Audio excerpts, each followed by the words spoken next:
What's up, everybody? I'm here because I don't feel like moving my camera upstairs. It's perfectly propped to my green screen behind me. If you're watching on YouTube, it's just I have it perfectly set up and I don't feel like moving it upstairs to my room where I normally film my podcasts. And I have a perfectly good microphone here. So, downstairs in my little studio, my basement studio. So why not just utilize it, right? So here I am, downstairs. And I've been thinking about by now you know where the fuck I'm at, kind of.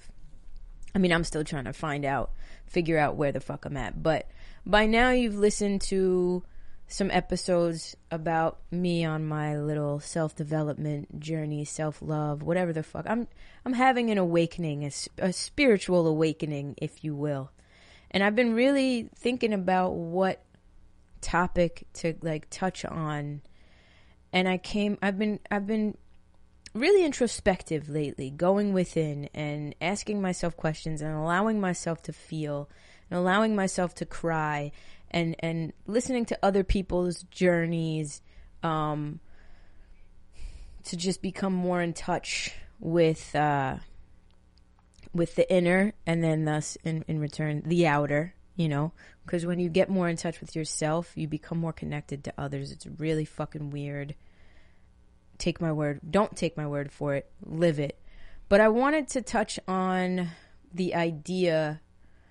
I'll go through, I'll go through my spiritual experiences and stuff like that. Weird things that have been happening lately since going within and really meditating every day and making a conscious effort to kind of just be connected. Since tarot cards, all of that, right? All of the esoteric shit. I'll have an episode about that. But in this episode, I kind of wanted to talk about beliefs. And not beliefs the way that you would think beliefs. Not beliefs, outer beliefs, right? I believe in God. I believe in Jesus. I believe Jesus is the Messiah. I believe Allah. Those are outer beliefs, religious, spiritual beliefs. But the inner beliefs, the beliefs about ourselves, the beliefs that we live by on a day-to-day basis on autopilot. I believe that, for example, I believe that I'm not good enough to create a YouTube channel. I believe that I'm boring, so nobody's going to watch me.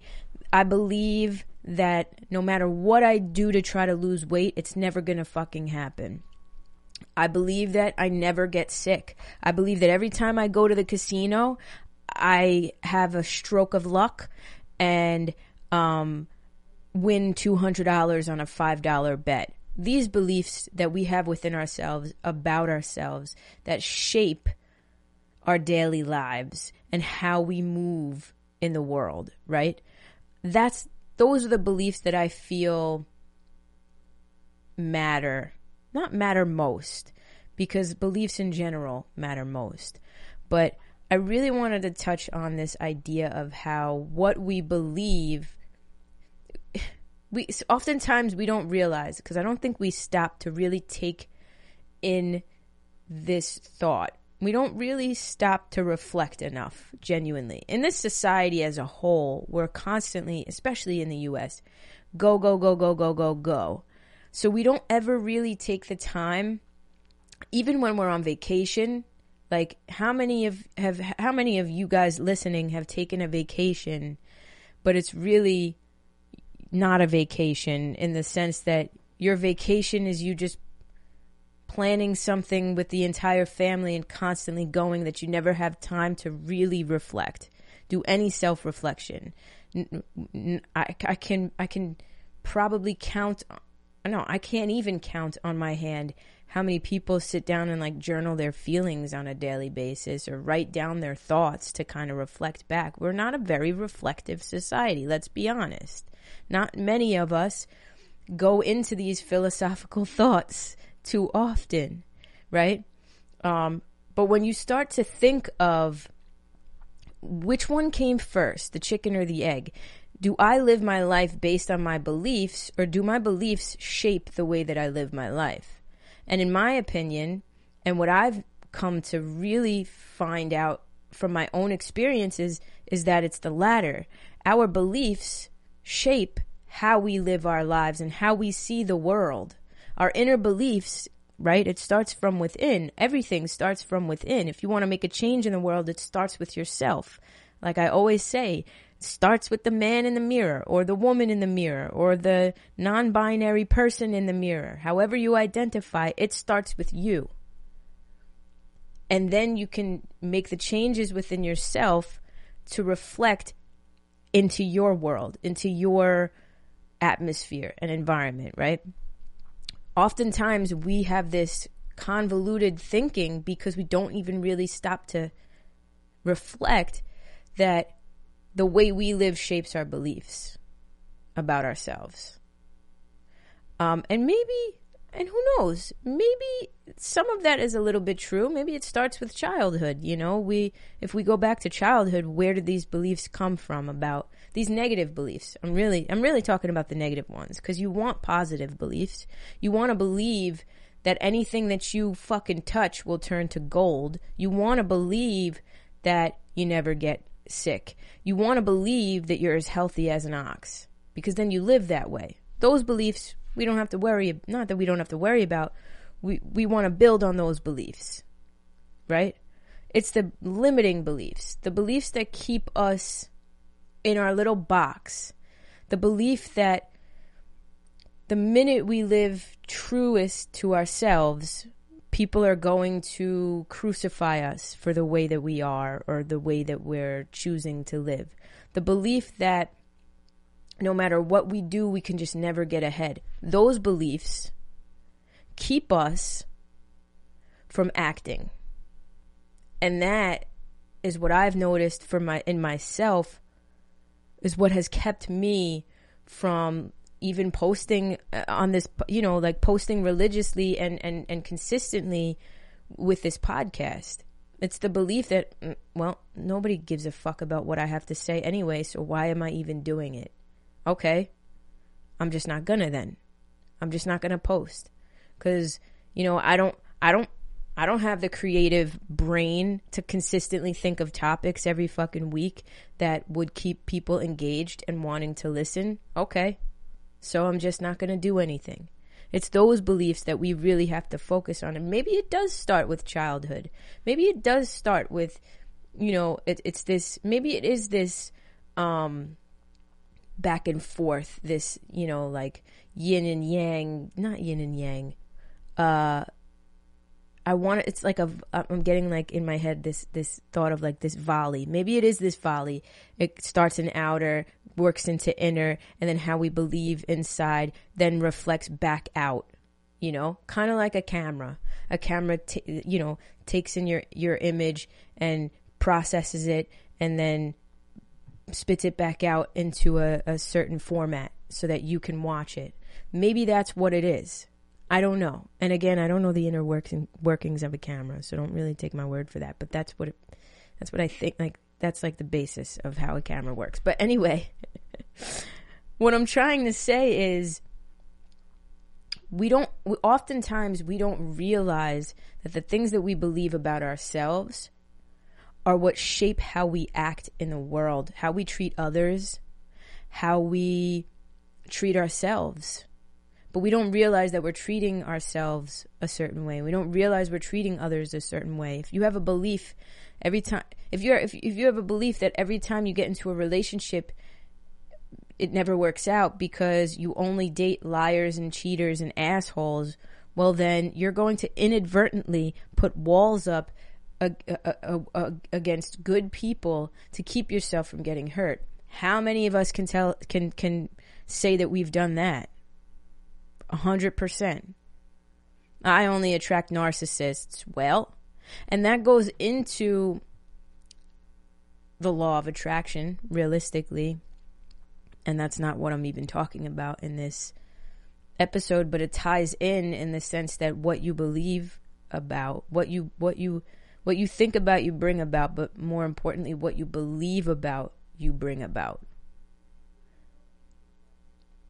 you know? And it's this consistent idea that we have to change the outer in order to feel good on the inside. We have to change what's going on in our environment in order to have these beliefs on the inside, when realistically, it is the complete fucking opposite. And I'm going to continue to repeat myself. I may be redundant, but I can tell you 150% without a shadow of a doubt, it is the opposite. You can put makeup on, but still feel ugly. You can buy the nicest handbags and clothes and still feel like a dirtbag on the inside. Because your beliefs are so. So, how do we change beliefs? I'm still trying to figure this out, but one thing that I've come to realize is it's kind of like training your brain. Right? When you believe something for so long, it really becomes like a truth after a while, you know? Even if it's a bullshit truth, and most of the time it is. Most of the time it's not true, whatever it is we're believing. Again, in these inner beliefs about ourselves and about our lives and about what happens in our lives, most of the time it's not fucking true. But we make it true because we believe it. I hope I'm making some sort of sense. I don't know how long this episode is going to be. It might just be a quick little whatever, because I don't know how long I could touch on this. But how do we change our beliefs? Well, you can fake it. You can fake it until you actually believe it. You know, you ever know those people who are such liars that they just, all they do, everything that comes out of their mouth is just a fucking lie after a lie after a lie, to the point that they begin to believe the reality that they are falsely speaking about? You can do that. No, you know what? It's all about reprogramming your brain. Right? I'm not speaking on anything fucking woo-woo or esoteric. I love that. I love the esoteric. I love all the spiritual shit. You know, I'll go into my outer beliefs and my spiritual journey and where I'm at right now and whatever. I love reading up on all of that stuff. I've had some in the last 7 or 8 months, I've had some crazy fucking experiences. I.e. like channeling one of my friends' dead relatives inadvertently. I'll tell that story in another podcast episode. But this is reprogramming.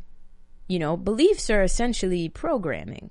You know, we all believe because society has programmed us to believe that the best course of action to take in our lives is to get a degree after 4 years, get a degree in something that could be lucrative, whether you are passionate about it or not. Just get a degree in it. Get a job, 9 to 5 most likely. Work your ass off for 30 to 40 years. Retire after getting married and having 2.5 kids or whatever the fuck it is. Buy the house. We're programmed to believe certain things. So if you can be programmed to believe something, you can be programmed to unbelieve something. And so we can program ourselves to stop believing these negative things, these limiting things, even the I gotta go to school and choose this path, and I gotta do this, and I gotta walk this path, and I gotta, I'm a female, I gotta be with a guy because that's what society tells me is the most normal thing to do, and anything that veers off the beaten path is, taboo. These are limiting beliefs. These are things that limit us to a box. And so we have those within ourselves. All of us do. I do included. I'm working on dismantling them as we speak, right? But the idea is if you can be programmed to believe something, you can program yourself to stop believing it and believe something better.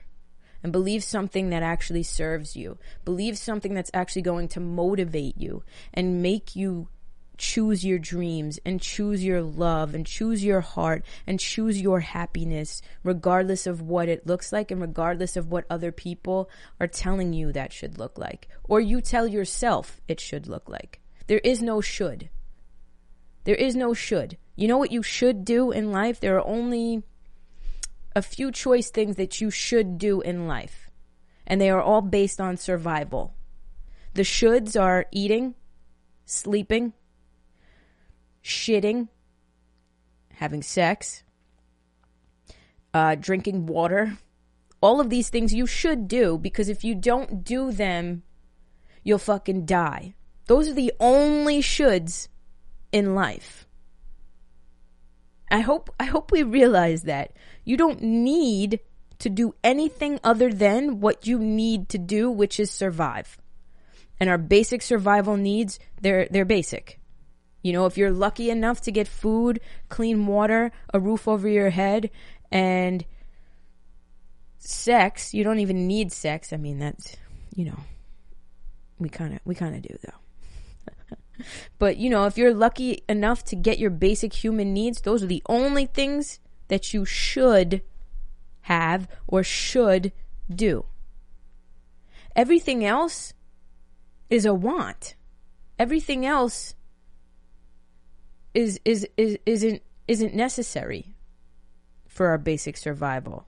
Again, if you have kids, don't run with this. Obviously, if you have kids, you should take care of your children. You should be there for your children's survival as well. You should be helping your children to survive. Absolutely. Most definitely. But y'all get what I'm saying, I hope. Y'all have the mental faculties to understand what I'm getting at. Everything else in life, you should get a 9-to-5 job. Should I, Karen? Or can I start a fucking multi-million-dollar company on my own and do something that adds value to the world and makes the world a better place? You know, if Steve Jobs, I always go back to Steve Jobs and Bill Gates, right? Because, and Elon Musk even, because these are the people that everybody looks up to, and everybody is like, you know, even Oprah, everybody looks at them like, you know, they did something extraordinary. No, you know what they did? They didn't listen, to their inner beliefs that, well, no, not even not listening. They changed their inner beliefs. They had the unwavering faith and belief that they would make something happen when everybody else was telling them they should go. When Steve Jobs dropped out of school, I'm sure everybody was like, well, you should go back to school. You really should. And had he just folded and been like, yeah, you know what? They're right. I should go back to school. You wouldn't be watching this on your fucking iPhone right now or your iPad, listening with your AirPods. So that's the point that I'm trying to make when it comes back. It all comes back to our beliefs about ourselves. And how do you change them? You fucking, for me at least, and maybe I'm sure I'll come across other ways to change our limiting beliefs. But for me, it's fucking really faking it until I truly believe what I'm saying about myself and to myself. That's where affirmations come in. That's where, you know, talking to yourself in the mirror like I do every morning, to pep talk yourself and let yourself know, hey, you can fucking do this. That's where that comes in. That's where really digging deep. It's more than that. If you watched my last episode or listened to my last episode about how self-love is deeper than you think, yeah, it absolutely is. It's about clearing the trauma from childhood. It's about dealing with it. Stop and not running away from the shit. Because a lot of the times our beliefs are embedded in us from those traumas and from certain things that were instilled in us from the time that we were kids. I listened to this podcast, and in the podcast, the host is always saying how from the time that we are 7, we are literally sponges, just absorbing into our subconscious anything that we're taking in and just holding on to it subconsciously. So for the first 7 years of our lives, whatever trauma has happened from age 1 to the moment that we're cognizant and we can understand what's going on in the environment around us, to the age of 7, we are storing in our subconscious all of those things. My parents divorcing, listening to them fighting, the things that I don't remember, literally, the things that I can't recall, that I'm sure I witnessed, they're all stored within my psyche, within my subconscious. So how do we dismantle that, or those traumas or certain things, whatever it is? First, we have to tap into them. You have to first tap into that. And it's like, how do you slay the beast? Well, you got to find the beast, right? The knight, when he's going, I love all this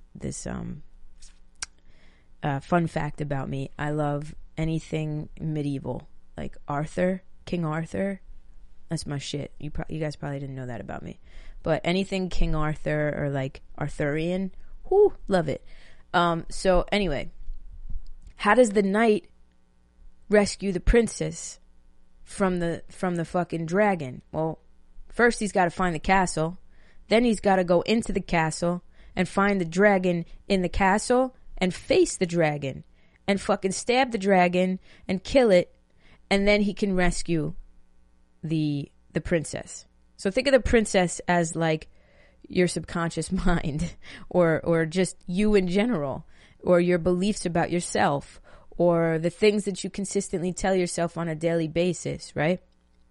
And the dragon are those limiting beliefs, the traumas that cause those limiting beliefs, the pains, the things that we refuse to face. That's the dragon. You got to find it first. That's how you dismantle it. And again, it's so much more complex. Yeah, looking at yourself in the mirror every single day and telling yourself, and really looking yourself in the face, in the eyes, and telling yourself, hey, bitch, you badass motherfucking sexy ass, smart ass bitch. You got this. You can do this. You will do this because you will stop at nothing. Yeah, absolutely.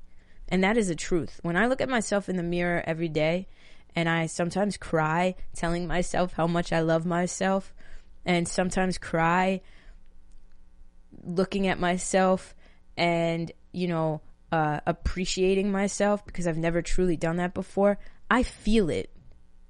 And I mean it. But I also recognize that in order to dismantle the way that I've been believing about myself, the beliefs I've had about myself for the last 32 years of my life, in order to truly dismantle those beliefs, I have to face what brought me to them in the first place.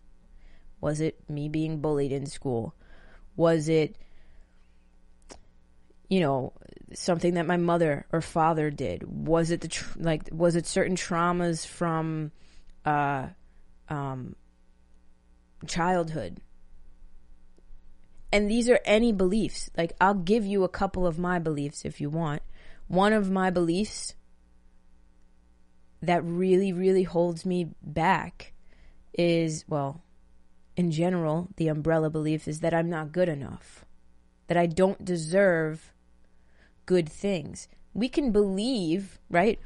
We can believe things and be fearful. I'm going to have a whole nother podcast about fear, but they all tie in, right? But we can be fearful. Our beliefs can make us fearful of achievement. You could be fearful if you have some sort of commitment issues. It's not just a commitment issue. You are afraid to be happy in a relationship because deep down you believe that you're not worthy of that. So I hope you're understanding how fear and beliefs kind of tie into one another. Again, I'm going to do a separate podcast on fear just because I feel like we should separate them and kind of go line by line and item by item and like tackle each thing as it comes. You know what I'm saying? Hold on. My camera died. I knew this was going to happen. So we believe these things, and they tie into our fears. Our fears tie into our beliefs, right? So one of my beliefs, other than that I'm not worthy enough. Well, actually, I don't even want to say it's a belief anymore because I'm genuinely beginning to dismantle it. It's the whole reason why I'm putting work.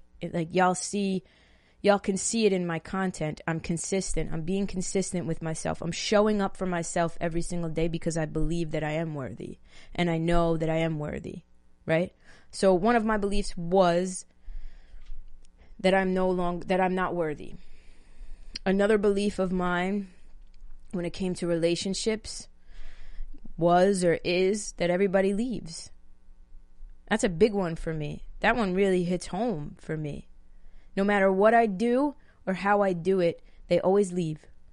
That was literally something I continued to tell myself over and over and over again. Like, she always leaves. I always get abandoned. I always get left. And because of that belief, I became, I acted in a way that kind of perpetuated that belief, if that makes sense, right? Whether it was being so anxiously attached to somebody that you're essentially pushing them away. And so you become this self-fulfilling prophecy. Again, the law of attraction is the woo-woo portion of this, but this is the practical, right? We are like these mini self-fulfilling prophecies, these mini creators. We create our own lives and paths and whatever, right? But our beliefs shape our actions. So if I have this limiting belief that no matter who I fall in love with or how wonderful she is, eventually she's going to leave me, that triggers something within me that says, okay, well, I got to do everything in my power to make sure she doesn't leave me, i.e., forget about myself. Because if I do what I want to do, then maybe she'll leave me sooner, and I don't want her to leave me because I really want her to stay. And again, that ties into this surrender aspect, which again, I'll do a whole nother episode on that, surrendering. And that is, for me, surrendering is the key to all of it. Just really throwing your hands up, not in a way of like saying fuck it, but throwing your hands up and saying, you know what, I'm going to leave this up to whatever's going to happen is going to happen. I'm only going to worry about the things that I can control, the tasks that I can set forth for myself, that I can take care of. Everything else, I leave up to the universe, God, source, whatever the fuck you call it, whatever your beliefs are on the outside, right? But that was one of my limiting beliefs, is that every female leaves. That's not true, though. That's not true. It's not a true statement. A, because I haven't been with every female. I've just been with ones that have gone off. And, I've been in relationships that have ended. That doesn't mean that every single one ends. Does it? It doesn't. It's not a true statement, because I also believe that there's a person out there for everybody. I often joke, like, I love penguins. I've always loved penguins because they're fucking adorable and they're cute and they're little things and you just want to bite their faces because they're so fucking cute. But I fell in love with penguins because, of how really romantic they are.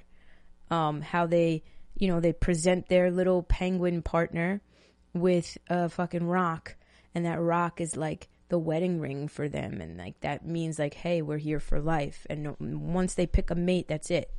They're monogamous. They only stay with that one mate for the rest of their lives. Even to the point that, you know, male penguins can't decipher between female or male. They can't tell the difference. So sometimes a male penguin will pick another male penguin and he'll commit to that male penguin. And then that's it. They're mated for life. It's not like he can backtrack, you know. It's this ultimate commitment. I love that. To me, that's so fucking romantic and amazing. And there are so many gay penguins out there. I just love it. I just love penguins, right? So clearly, somewhere deep within, I know that there's a person out there for me, right? There is a female, a woman out there for me. She is my person, period. So if I believe that on a deep level, then this limiting belief that every relationship I get into ends because XYZ, that's obviously not true. Because my ultimate goal in life is to find a life partner. Well, how do you find a life partner if you're constantly believing that everybody leaves and everything ends? Every time you get into a relationship, it ends. My cap is 3 years. I always used to say in relationships, my cap with women, it's like 3 to 4 years, and then something happens. That's not fucking true either. You know? So we start to just become these self-fulfilling prophecies. I'm trying to think of another belief that I have. Okay, sometimes we listen to what other people say on the outside, and that shapes what we believe on the inside, right? And then again, what we believe on the inside will have a direct impact on how we act in our lives. So when I was 22, I was diagnosed with PCOS, polycystic ovarian syndrome, for anybody out there who doesn't know what that is. Brief description: it's a hormonal imbalance in women. It's the leading cause of infertility in women. It's the leading cause of obesity in women. It's basically, you know, insulin resistance. It's basically your body becomes insulin resistant, and you gain a fuck ton of weight. You grow a fuck ton of hair in places you don't want to grow. It's basically your estrogen to testosterone levels are just out of whack. You're producing more testosterone than a female's body should produce, causing all of these abnormalities, right? So when I was diagnosed with that, I had a doctor basically tell me how difficult it would be for me to lose weight on my own. I had gained literally 50 pounds seemingly overnight. And he was just like, well, you know, it's really, really hard for women with PCOS to lose weight. And this is, okay, fine. You're a doctor, especially somebody with authority tells you something like that. You immediately are just like, okay, I believe that. And so because I believe that, I was like, well, what's the fucking point? What's the point of even trying to lose weight when I know that it's going to be 10 times harder for me than it would be for somebody who didn't have PCOS? So I never tried for like years, from 22 to let's say 25, 26. For 4 years, I just ate whatever the fuck I wanted to eat and never even tried to better myself in a physical way or become healthier. Until finally I dismantled that belief within myself and said, wait, let me at least just try. Like, let me see what happens at the very least. And what's the worst that could happen? You know, after being on metformin, after being on all of these medications that were actually making me feel more sick, I was like, wait, I can't live like this anymore. I had seen a video of myself on YouTube, my first and only music video, and I looked at myself and I was like, bitch, you are uncomfortable. Like, you cannot live like that. try, at least try, right? And so I finally did. And when I started seeing results, I was like, wait a second. Homeboy was wrong. Like, I've lost 40 fucking pounds. And yeah, it didn't happen as quickly as it would have happened had I not had PCOS. I know that. I lost 40 pounds over the course of a year. Maybe longer. It was a slow progression, but a progression nonetheless. That if you looked at a picture of me now versus then, it's two completely different people. Even just the glow and how healthy I am now versus where I was at then. Two completely different people. My complexion changed. But it was slow. So what I'm trying to say is that our beliefs about certain things in our lives, things that we can do, things that we should do, things that we shouldn't do, things that we can't do, all of these beliefs in our lives, we can dismantle and really genuinely free ourselves from the prison that we keep ourselves in with these limiting beliefs. For whatever reason, we keep ourselves in these prisons. Probably mainly because we're afraid to experience the unknown. Well, what happens when I lose all this weight? What happens when I finally show up for myself every day? I can tell you what happens is something beautiful. For me, at least, showing up for myself for the last, it's been 18 days. And I know it's been over 18 days, but I hit my 18-day streak on my little Apple Watch. It's like, you have 18 days in a row of working out straight. So it's like, all right, that's how I'm keeping track of like my changes, right? But it's crazy how quickly the changes happen once you start showing up for yourself. Even the beliefs, you start looking at yourself differently in the mirror when you start showing up for you and doing things for yourself and appreciating every facet of yourself, not just the good, but the bad as well. And those all stem from our beliefs, what we believe to be true. The only thing that is true is that whatever you believe to be true is true. Now, some of you may be like cross-eyed right now, like, what the fuck did she just say? Whatever you believe to be true, good or bad, is the truth. And you will act in accordance with that belief every fucking time. It's the whole reason why I started this channel and I was fired up for it, and then I got discouraged for whatever reason, or just self-sabotaged for whatever reason, because I didn't feel like I was worthy enough of a following. I didn't feel like I could add value into anybody's lives, despite what other people were telling me when people were reaching out saying, hey, this episode really helped me. This episode changed me. This episode really, inspired me. Whatever it is, despite what people were saying, I had the belief within myself that I had nothing of value to offer. So in return, I didn't offer. Period. So we have to really dig deep. And I'm doing the deep digging. And sometimes it's not fun. I clean this entire area right now. Like, my basement and my room. Those are my two like little sanctuaries for myself, right? So I was like, you know what? If I'm putting cleaner foods into my body and treating my body better, and I'm cleaning up my life with the people in my life and really like preserving my energy that I give out to people and situations.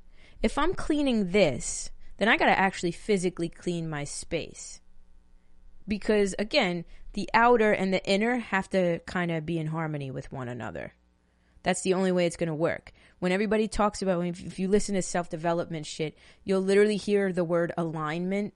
Like, they should make a drinking game about, of like, drink every time a self-development person says alignment, living in alignment.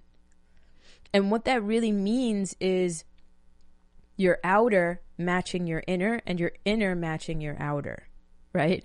So if I'm cleaning up and cleansing my insides, and I'm cleansing my brain, and I'm cleansing my energy, then I gotta genuinely cleanse my space, my environment, physically.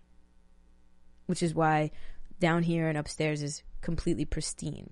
But what I'm trying to say is, in doing that, I tried to be as mindful as humanly possible. And I've been trying to just be mindful in everything I do. Kind of slow the fuck down, really think about the moves that I'm making, right? And so I did that when I was cleaning.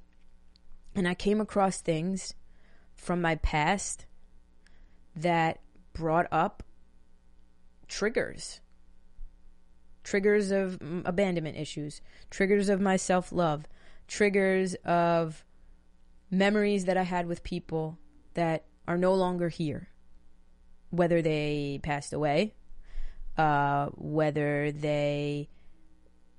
we are no longer in communication, whatever it was. And those things, every time I came across whatever it was, a letter, a picture, a drawing, something that reminded me of somebody that I missed, whatever it was, I allowed myself to take it in and feel it.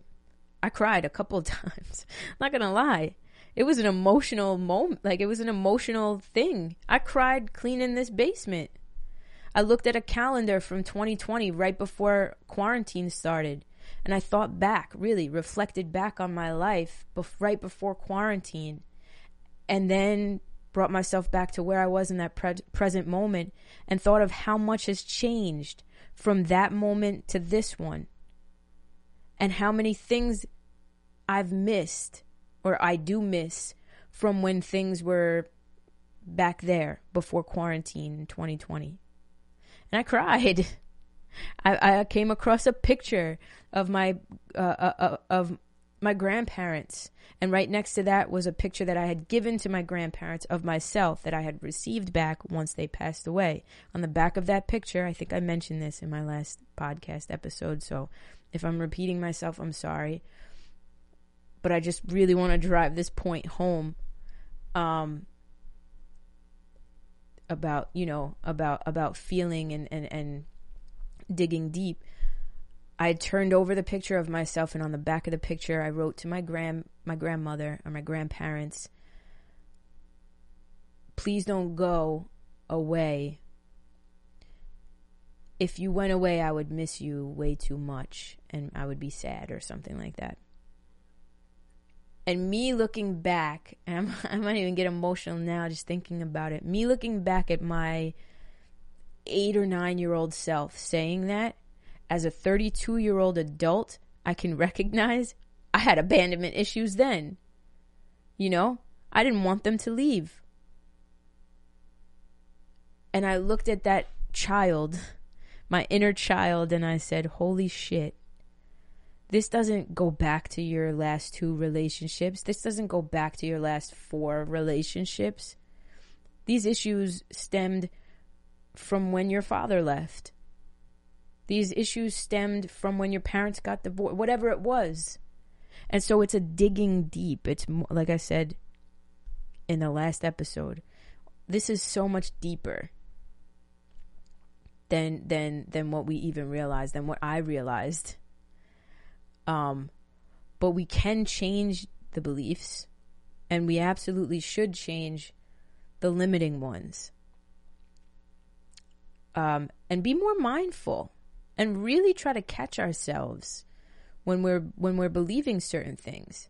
I've stopped saying, when I eat, oh my God, I'm so fat. No, I'm not. I'm full. I'm not fat. You know what I mean?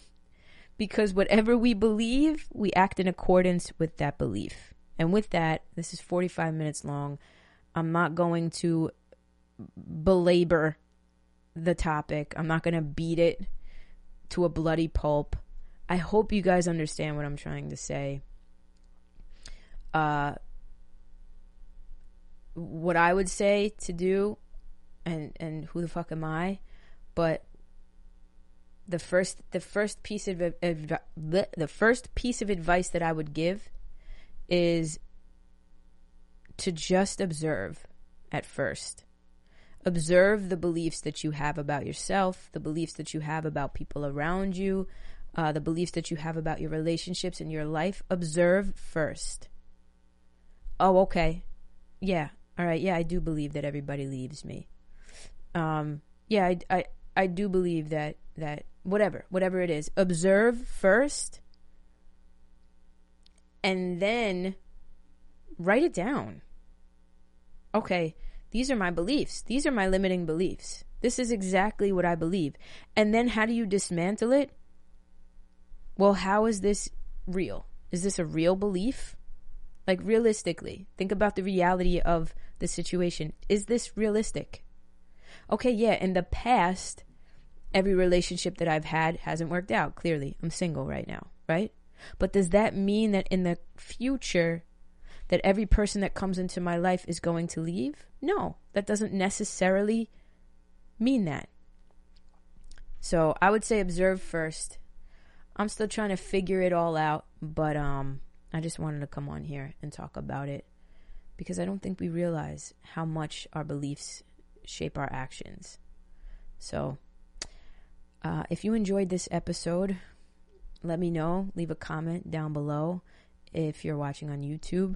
Also, you could leave a review on Apple or Spotify, wherever you're listening, if you're listening to this. Let me know what you think. Let me know what you want me to talk about. That's it. I love you guys very much. I'll see you in the next one. Peace out.